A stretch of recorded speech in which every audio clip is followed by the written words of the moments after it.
I have requested this opportunity to talk to the people of Massachusetts about the tragedy which happened last Friday evening.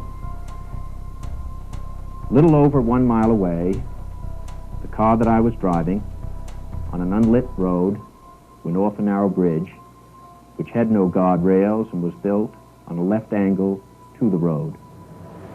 The car overturned in a deep pond and immediately filled with water. There's a lot of scandal, even just in the official version. The only one of the 4 brothers left alive went into court today and pleaded guilty to leaving the scene of an accident where a young woman drowned. There is the unanswered question of what was really going on that night. It's sort of remarkable that there's so much factual information that has just never come to light. What can or will he do to preserve his potential as a candidate for President of the United States?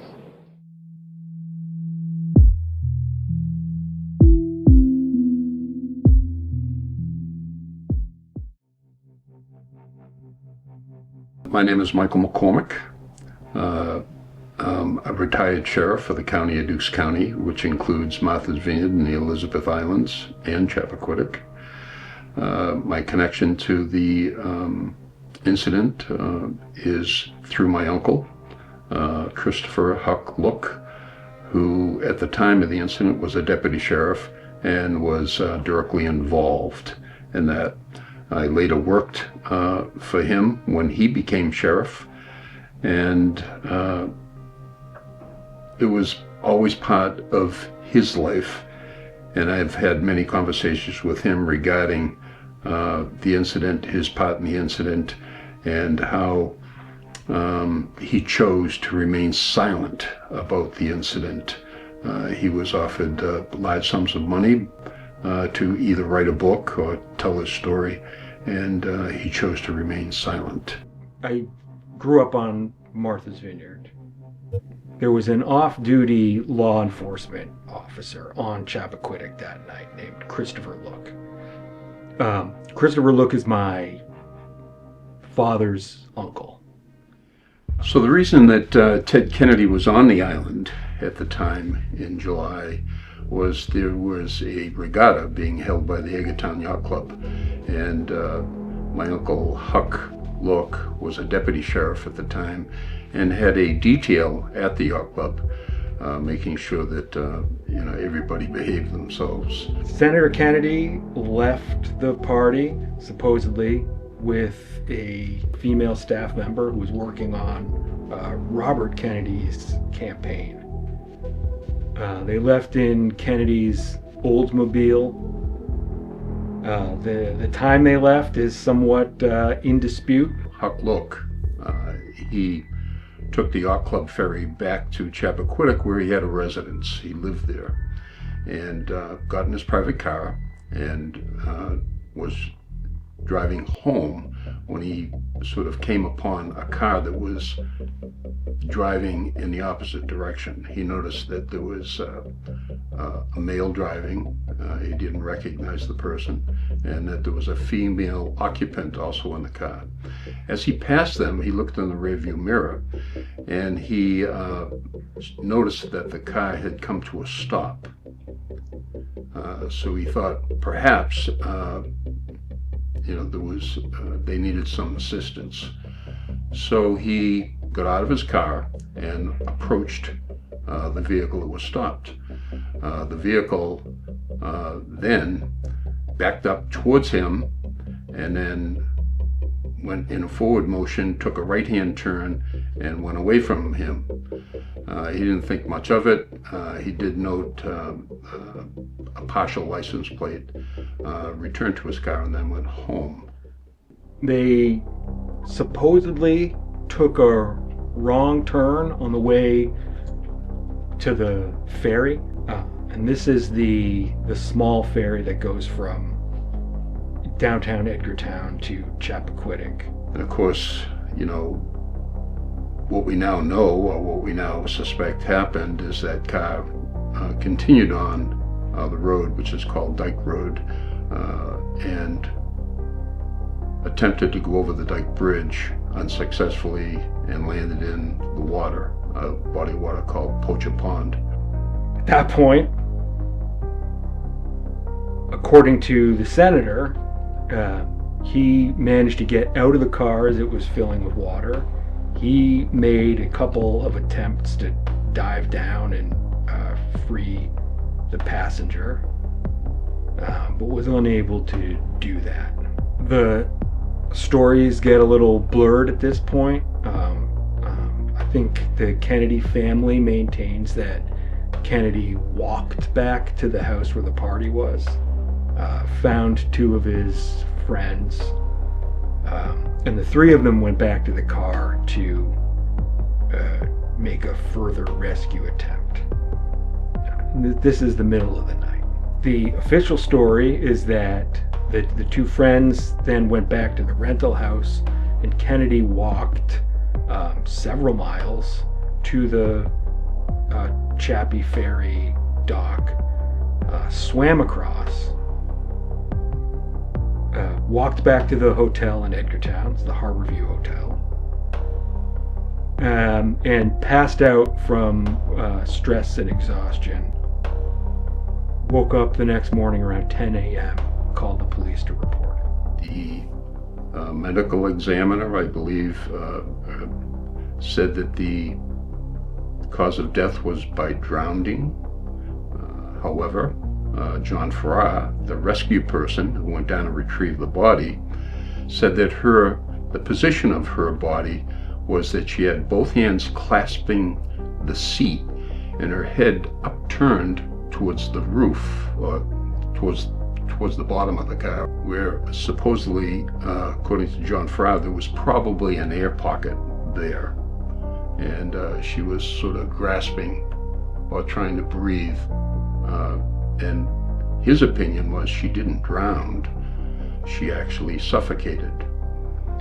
The medical examiner, Dr. Nevin, was unavailable, so the assistant medical examiner, Dr. Mills, determined that she did drown, however didn't perform an autopsy. The autopsy was, he discussed this with the district attorney whether or not there should be an autopsy, and together they decided no. So there was no autopsy done. Look, one of the things that you need to understand about Martha's Vineyard at that time is that it was very, very undeveloped. So on Chappaquiddick, it was even more remote. You know, the houses are few and far between. The roads are narrow and dirt. There are absolutely no streetlights or anything like that. And the bridge that they went off is if you're picturing a bridge, you're not getting it right at all. It was like wooden planks. I don't think it had guardrails, and it sort of goes up to a peak and then down rather than a sort of gentle slope. I don't think it was very difficult to drive off that bridge. Like, I think it was it was a situation with the roads and the lighting and the bridge that people today would say, oh, well, this is unbelievably dangerous. Like, how do people live like this? My Uncle Huck, who went on to become sheriff of Dukes County, he became involved in the story by being on Chappie that night, seeing the Oldsmobile and placing it at a slightly different time than the official story. One of the questions that immediately arose was, wait a minute, if this accident happened sometime between, midnight and 1 a.m., depending, or 11 and 1 a.m., depending on whose timeline you're listening to, why did it not get reported until the next morning? And, Kennedy's story is that he was sort of exhausted and in shock and just kind of collapsed, and once he got back to his hotel room and slept all night. But that doesn't answer why did the other two guys on Chappie that night not call it in? My conduct and conversations during the next several hours, to the extent that I can remember them, make no sense to me at all. So, one of the theories is that nobody called it in because they were working on their story. They wanted to get their story straight. My understanding is that there were a few phone calls that they can kind of prove went from the rental house to various places, the Kennedy compound in Hyannisport in particular, between the time of the accident and the time that it was reported. And there was somebody who claims that they saw Ted Kennedy in Hyannis, in the wee hours of that morning, prior to 10 a.m. when he called it in. So the question is, well, is that true? Is it possible? How would it have been possible for Kennedy to have been spotted in Hyannis? And one of the theories that has been raised but never proved was, well, there were flights that night. There were secret flights from an airstrip in Katama to Hyannisport for the purpose of taking Kennedy up to the compound in Hyannisport, where they had assembled sort of a crisis response team to work on basically saving his political career. Although my doctors informed me that I suffered a cerebral concussion as well as shock, I do not seek to escape responsibility for my actions by placing the blame either on the physical and emotional trauma brought on by the accident or on anyone else. So there was a pilot, a local guy, who was friendly with Huck, friendly with Kennedy, despite being politically on the opposite side of Kennedy. And as it turns out, Kennedy's official story of what happened is just not true at all.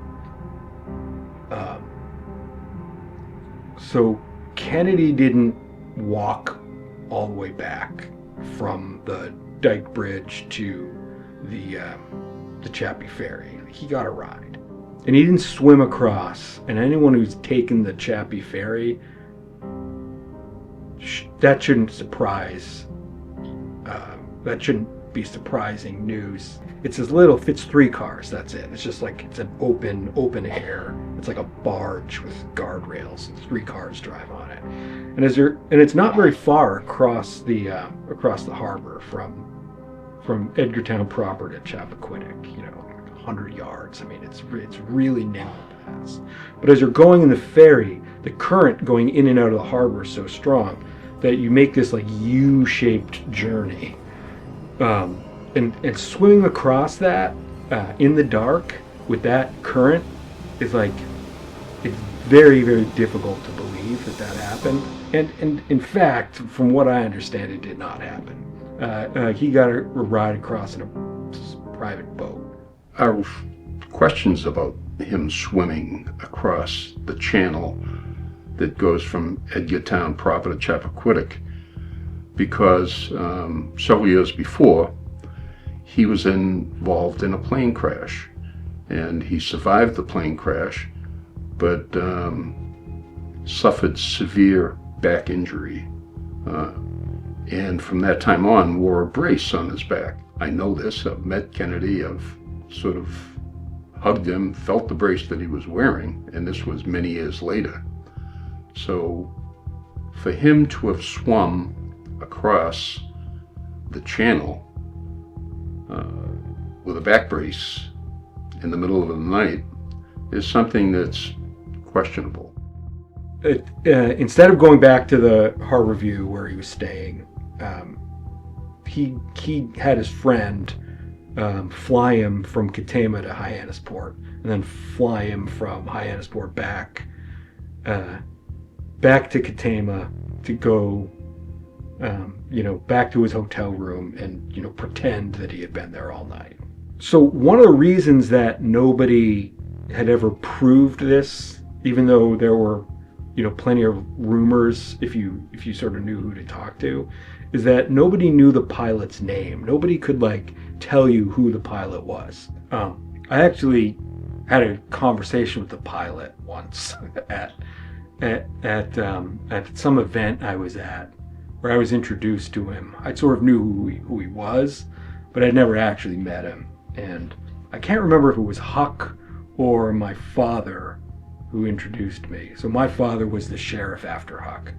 So I'm introduced to the pilot, who's very old at this point in time, and just a very, very funny, old guy. I don't know how else to describe him.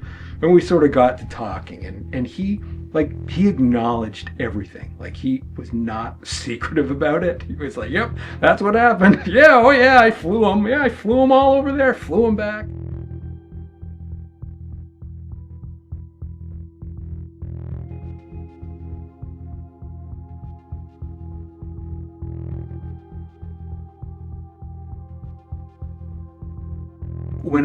When I had read some of the books that were written about this, and you see these authors running into these dead ends,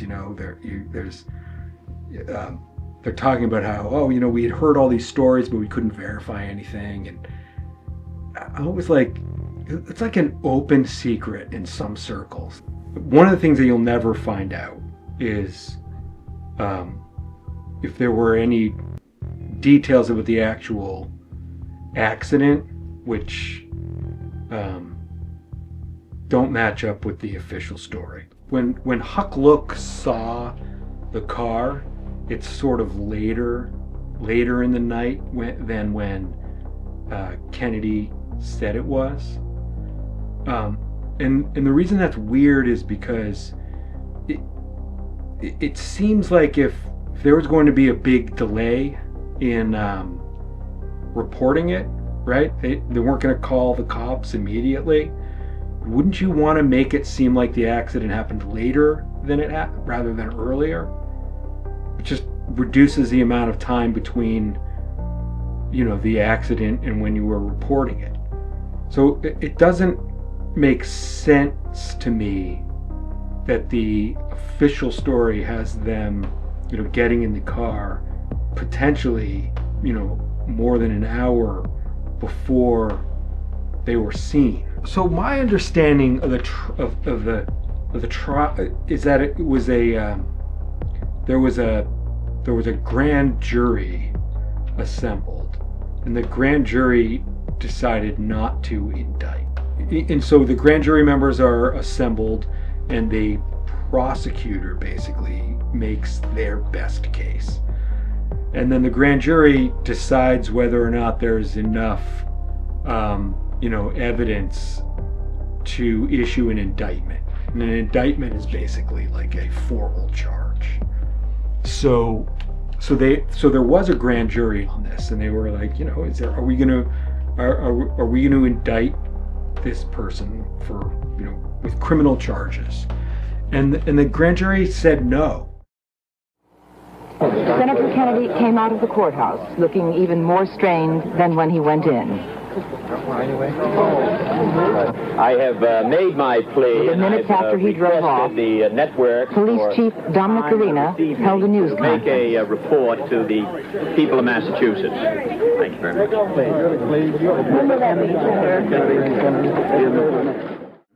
much. He was charged with leaving the scene of an accident after causing bodily injury. He did get a punishment. He received loss of license from the Registry of Motor Vehicles for several months, and he was sentenced subsequently at a trial, or after, it wasn't a trial, actually he pled guilty to leaving the scene, and the judge sentenced him to 2 months in jail, and then suspended the sentence because he believed that Kennedy had a clean record and was an upstanding member of the community, And there was no real need to actually have him serve the jail time. And it's funny because the pilot and Senator Kennedy were, I think they were friends, but they were not political allies. And it was not long after this that there was a Kennedy introduced a bill to basically have the federal government put Martha's Vineyard and the other islands in a sort of federal trust. It would have been a just really radical move that I think would have taken a lot of the autonomy away from the people of Martha's Vineyard and sort of vested it with the federal government in a way that I think some people were thinking, well, it's good. You're not going to, you'll protect it from inappropriate development. You'll protect the environment. You'll protect the beaches. The pilot was one of the most outspoken opponents of this bill, and actually goes to Washington to testify against it. And so you've got this situation where there's a political fight happening very publicly between Kennedy and people who were supporting Kennedy's bill, and the pilot and other people in the Vineyard who were opposed to the bill. And nothing about this conspiracy ever comes to light. Even when you have them, and you can read the Senate transcripts of these debates, and you have the pilot saying things like, on the record, on the floor of the Senate, that Kennedy knows where he can shove this bill.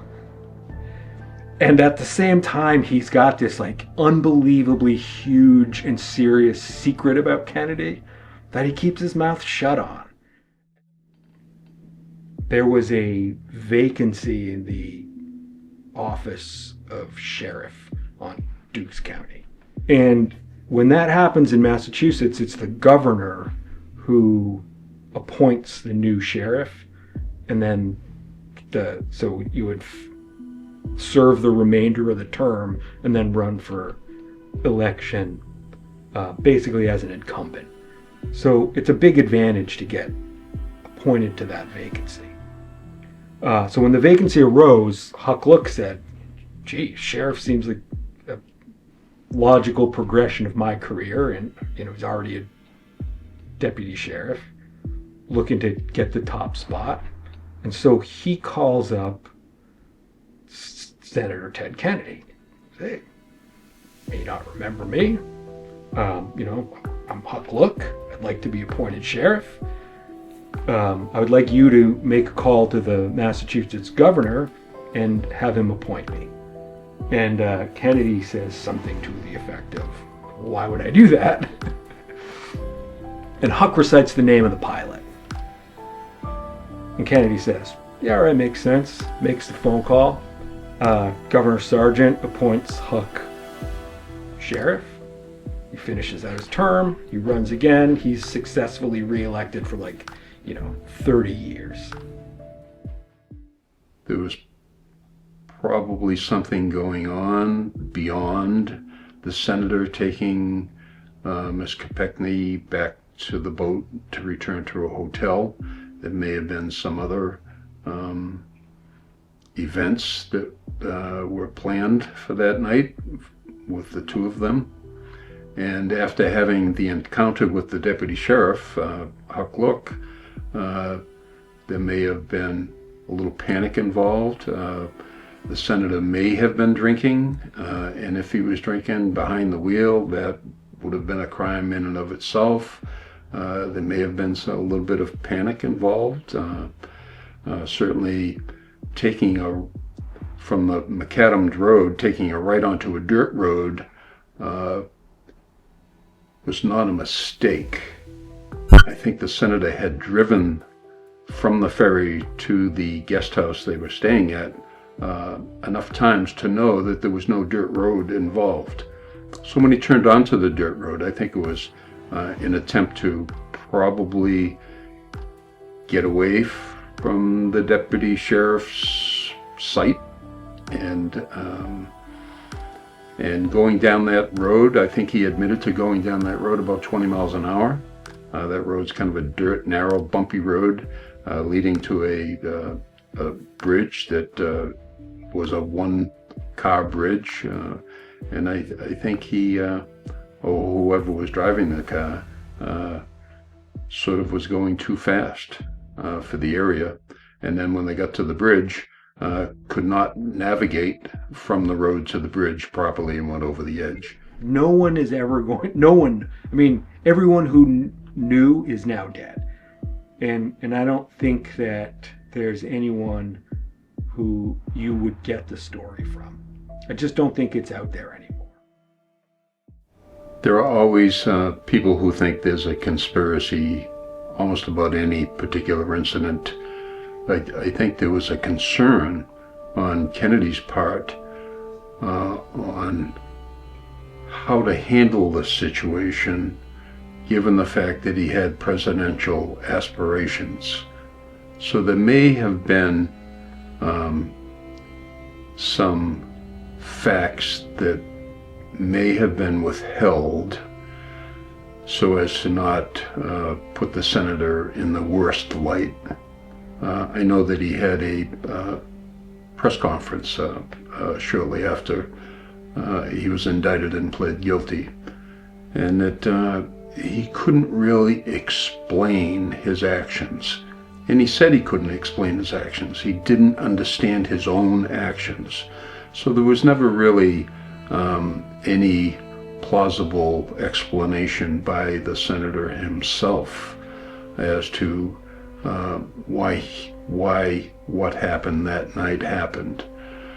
So, and because there was no frank and plausible explanation from the senator himself, I think that led to people saying, well, something else must have happened that night that we just don't know about and he's not being truthful about.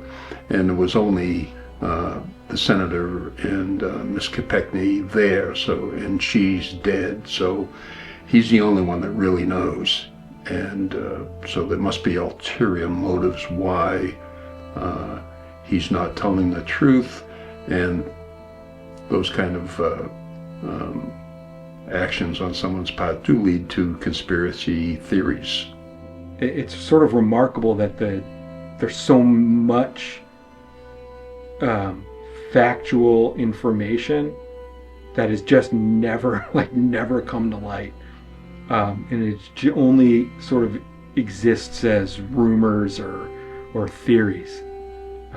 It's really fascinating how that managed to stay this like almost openly acknowledged secret for so long.